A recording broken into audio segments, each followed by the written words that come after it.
وعقب الفوز أكد زين الدين زيدان مدرب ريال مدريد أن المباراة كما توقعها سابقا لم تكن سهلة على لاعبيه، مبينا أن فريق الجزيرة يملك لاعبين متميزين أمثال البرازيلي رومارينيو والمغربي مبارك بوصوفة، مضيفا أنه غير قلق على طريقة لعب فريقه رغم إهداره عديد الفرص.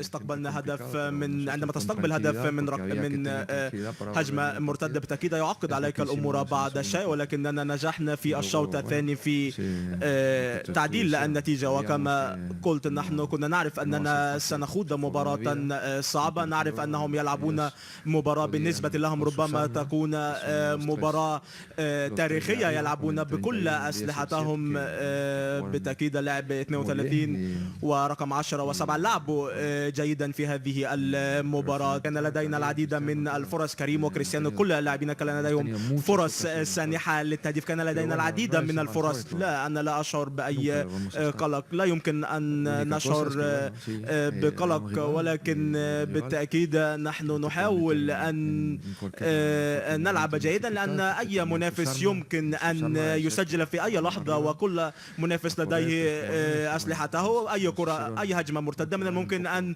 تسبب لنا ضررا كبيرا، ولكن بالتأكيد بصبر نجحنا في تحقيق نتيجة إيجابية، والآن علينا أن نستريح ونتعافى ونستعد للسبت.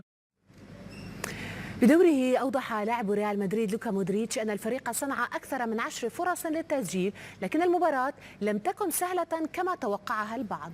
وصرح الدوري الكرواتي أن على ريال مدريد مواصلة نسقه الهجومي في مباراة النهائي.